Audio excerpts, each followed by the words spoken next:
Salut, c'est Géraldine et bienvenue dans ce 8e épisode de mon podcast créatif. Alors, comme promis, c'est la suite du podcast 7 où je vous montre les dernières coutures que j'ai fait en 2016 et l'autre fois je vous ai montré les jupes. Cette fois, je vous montre les robes. Et samedi, c'est la deuxième fois que je filme ce podcast, que j'ai déjà filmé une première fois lundi. Et je me suis aperçue tout à l'heure en mettant les vidéos sur mon ordinateur que c'était méga flou. Je ne sais pas ce qui s'est passé, je ne sais pas comment j'ai fait pour ne pas m'en apercevoir, mais c'était regardable, ce qui est bien dommage parce que refaire un podcast, ça perd un peu en spontanéité, mais on va essayer de faire ça correctement. En plus, la luminosité, du coup, elle est pas terrible et le décor non plus, parce que bon. Bref, ce n'est pas grave, j'espère que vous ne m'en voudrez pas. Donc j'ai deux robes à vous montrer et comme c'est la première fois que je coule les deux robes, on va se poser un petit peu plus pour en parler que quand je vous ai parlé des jupes que j'ai été assez rapide, on va dire. La première robe que je vais vous montrer, c'est la robe l'Ultimate Wrap Dress. Excusez mon accent tout pourri. De Sue Overeat. Donc alors, j'essaye de vous montrer ça. Ouais bon, il veut faire que le focus sur moi. C'est pas plus mal, au moins hein, je préfère que vous ayez ça de flou que ma tête pendant tout le podcast. Donc c'est la robe que je porte aujourd'hui, je vous montre rapidement mais... J'ai filmé d'autres petites vidéos donc je vous les caserai à la fin pour vous montrer un peu ce que ça donne. Donc c'est une robe, alors cette robe je l'ai cousue, donc c'est une robe qui est faite pour être dans du jersey. C'est un jersey qui vient de chez Tissu Price sur lequel j'avais totalement craqué. Forcément vous commencez à connaître mes goûts. Donc des petites cerises. Pour les défauts de ce tissu, c'est... vous n'allez pas le voir, mais en fait... Attendez, je vais essayer de vous montrer. Là, c'est blanc de l'autre côté, et enfin, à l'envers, c'est blanc. Et ce qui fait qu'il y a des petites peluches blanches qui ressortent. Enfin, ça fait pas... Il fait plus très net, en fait, comme tissu. Enfin, net... c'est pas des bouloches, mais je sais pas comment on appelle ça. Bref, je suis un petit peu déçue à ce niveau-là. Mais ça va. J'avais vachement envie de coudre une robe portefeuille parce que je trouve ça très joli. J'avais par contre assez peur parce que je sais que c'est assez difficile à ajuster sur le devant pour notamment pour les petites poitrines, enfin surtout pour les petites poitrines parce que ça a tendance à bailler. Donc je savais pas trop quelle taille choisir et j'ai choisi la taille qui correspondait à mon tour de taille pour le haut et après j'ai fait de taille au-dessus pour le bas comme d'habitude parce qu'en fait là on dirait qu'elle est un peu évasée sur le devant, sur le dessin du devant, mais quand on regarde le dessin plus technique, le bas de la jupe est vraiment droit et j'avais un petit peu peur. J'avais un peu peur que ça m'aille pas tout simplement. Donc j'ai surjeté, donc j'ai cousu toute ma robe à la surjeteuse, ce qui m'a juste posé un petit gros souci au niveau de la... Alors, je sais pas si... vous allez pas voir grand chose, mais là, donc là, la couture du côté est... Enfin, on fait pas la couture du côté là sur quelques centimètres pour pouvoir passer la ceinture de ce pan-là. Et du coup, quand j'ai assemblé la surjeteuse, au final, ça m'a pas fait un truc très très propre, mais bon, c'est à l'intérieur, c'est pas très grave, mais c'est à penser quand on veut faire cette robe. Donc j'aime beaucoup cette robe, mais comme je l'ai dit, je pensais que ça allait être peut-être un peu galère à ajuster pour le devant et effectivement j'ai pas mal de défauts de fit sur le devant, donc je vais essayer de vous montrer ça. Donc là, je suis un peu obligée de tirer pour pas que ça a tendance un peu à bâiller en fait. Et le problème, c'est qu'avec le jersey que j'ai choisi, il est peut-être un peu trop souple et j'aurais peut-être dû entoiler la parmenture, mais la parmenture a du coup tendance à rouler et à se voir. Donc ce que j'ai fait, c'est que là, pour pas parce que là ça bâillait carrément, j'ai posé une petite pression, j'ai des poils de chat, une petite pression cam en forme de cœur, que je trouve ça très mignon, mais ça a ajouté un petit détail, ni vu ni connu, et ça tient bien. Je pense que je vais en ajouter une autre ici, parce que à fur et à mesure de la journée, ça a vraiment tendance à godailler. Je l'ai fait en manche 3/4, on peut aussi la faire en version longue. Et le défaut principal de cette robe que j'ai pas réussi à corriger sur cette version, alors est-ce que vous allez voir, en fait ça a tendance à un peu... Ouais, on voit pas grand chose, mais je fais du bruit, mais ça a tendance à bâiller derrière. Et c'est pas très joli, surtout qu'il y a la parmenture qui rebique. Enfin, après ça se tient à peu près, mais je suis un petit peu déçue à ce niveau-là parce que je pense, enfin pour moi la taille que j'avais choisie était bonne.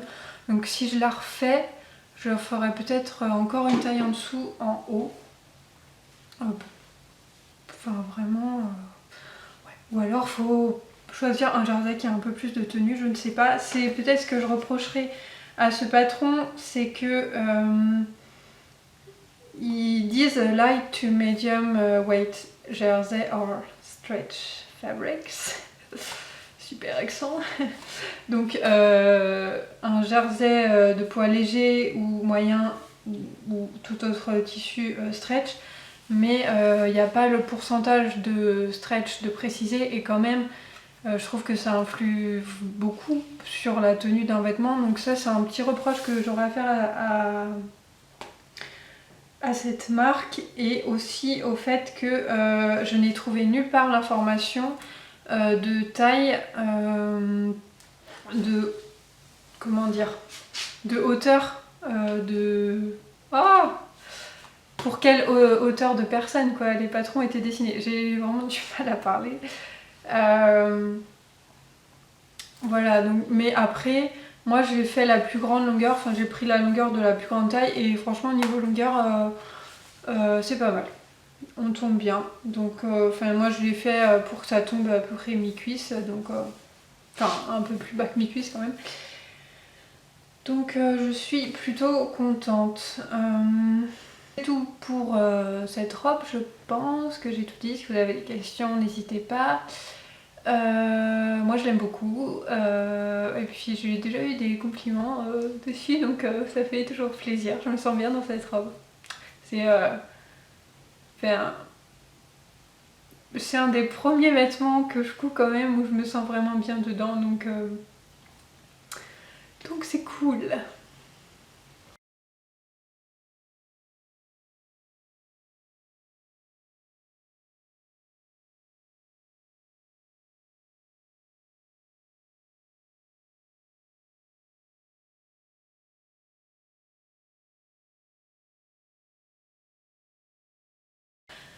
La deuxième robe que j'ai cousue, c'est ma robe de réveillon. J'avais super envie d'une robe pour le réveillon, même si je faisais pas un truc qui nécessitait une belle robe.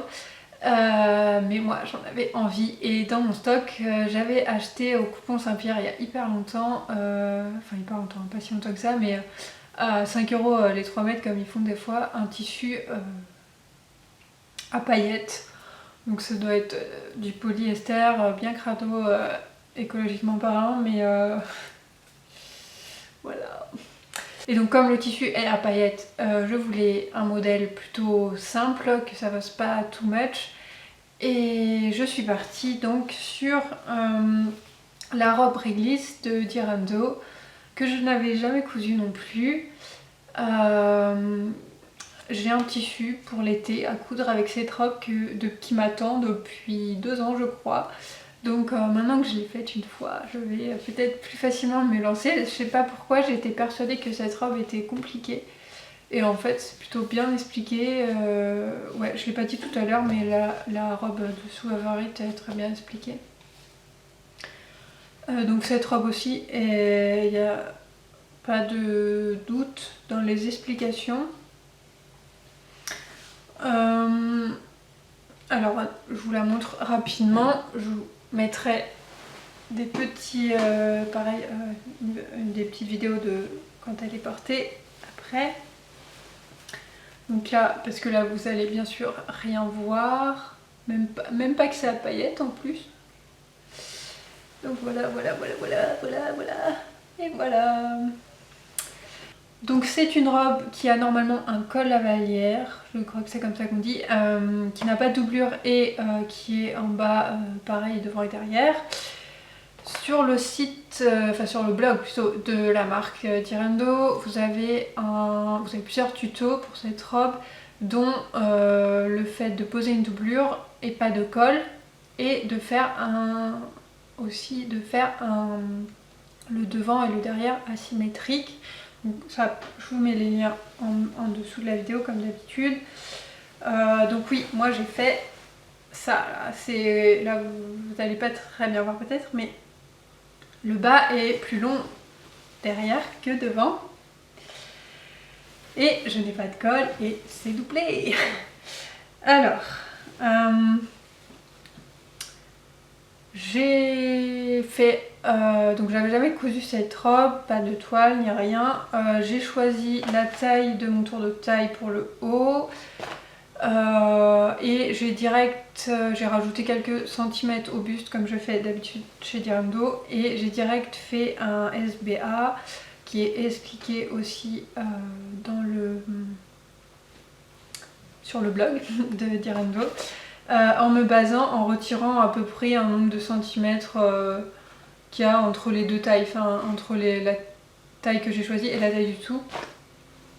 Et je suis hyper contente parce que j'ai fait ces modifs un peu au pif et franchement je trouve que ça tombe plutôt bien. Après c'est pas un modèle dont le haut est très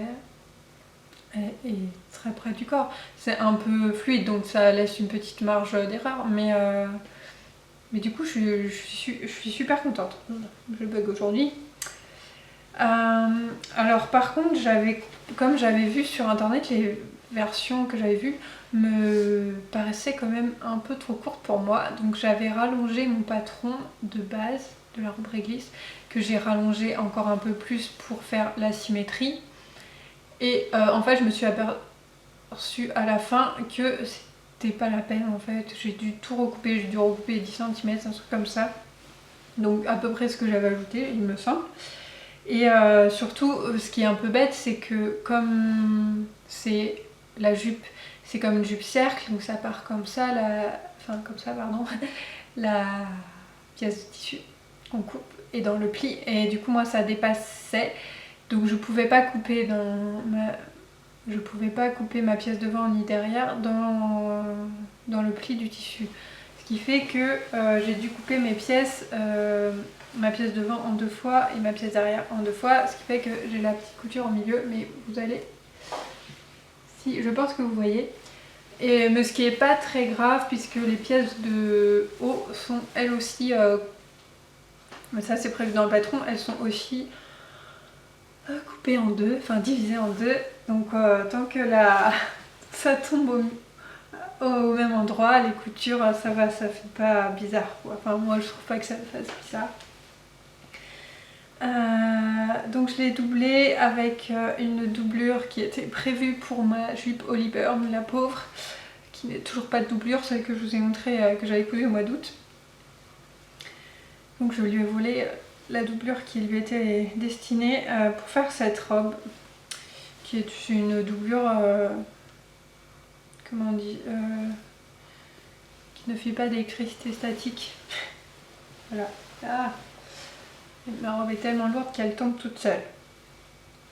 Alors, je me suis appliquée pour les finitions.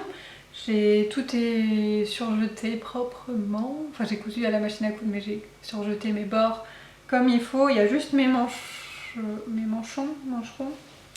qui sont surfilés à la machine à coudre parce que je l'ai terminé chez mes parents et que j'avais emmené que ma machine à coudre chez mes parents. Ce qui est un petit peu dommage parce que à la limite c'est l'endroit qu'on voit le plus, mais bon. La seule... Oh, ouais, oui, je sais pas, je réfléchis à ce que je voulais vous dire. Oui, j'ai eu une petite difficulté pour la doublure. J'avais déjà cette difficulté, quasiment la même, sur mon chemisier, je sais plus, ah oui, le top Pam de la Maison Victor que je vous ai présenté dans un de mes premiers podcasts où j'avais un peu galéré à... Là c'est la doublure mais sur une parmenture c'est la même chose, quand c'est en V, et ben... ouais, je galère là à chaque fois quand je couds ma doublure et mon tissu ensemble. Là ça fait toujours plein de plis moches et tout, et il faut vraiment cranter son tissu jusqu'au bord de la couture, de la première couture qu'on a faite. Je sais pas si vous voyez ce que je veux dire, mais bon. Le col en V c'est ce qui me va le mieux et c'est ce que je préfère, mais c'est toujours une galère pour moi. Mais un jour ça viendra. Hein. Et ce qui me faisait un petit peu peur, c'était plus dans l'aspect, je trouvais que c'était pas toujours très... Enfin, je trouvais que la robe perdait en élégance, on va dire ça comme ça, au niveau de la taille, avec la taille élastiquée. Donc il propose sur le blog de Dirando aussi de faire une version avec des smocks. J'ai hésité à faire cette version parce que j'aimais bien le rendu avec des smocks, mais je n'avais ni le temps ni la patience de le faire. En fait j'ai jamais fait de smock, donc je me suis dit je vais plutôt faire la version la plus simple d'abord. Et finalement c'est pas mal, ça me choque pas. Je m'étais dit sinon je mettrais une ceinture par dessus pour cacher, et au final j'en ai pas mis. Je trouve que justement ça... Après sinon la robe aurait peut-être fait un peu too much pour mon réveillon. Et moi je suis pas... j'aurais pas été trop à l'aise avec ça. Déjà je l'ai porté avec des baskets dorées et un petit veston doré qui... Voilà, ça donnait un petit côté festif mais cool à la tenue. Et puis je suis contente parce que j'ai pu la terminer avant Noël, donc je l'ai aussi mise à Noël, où j'étais en famille avec mes parents, mais où je peux jouer la princesse, donc voilà. Et oui, le dernier détail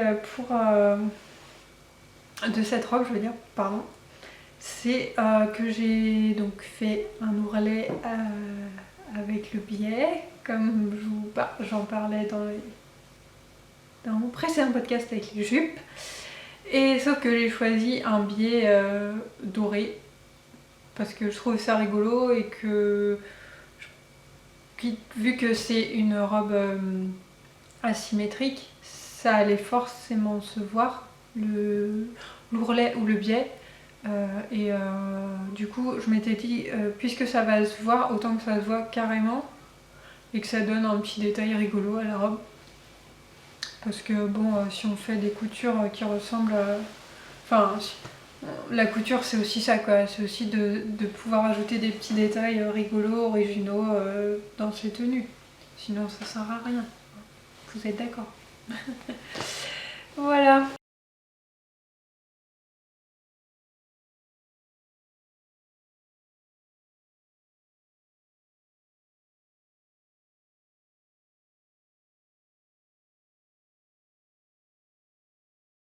C'est tout pour ce que j'ai cousu en 2016 et j'espère que ça vous a plu.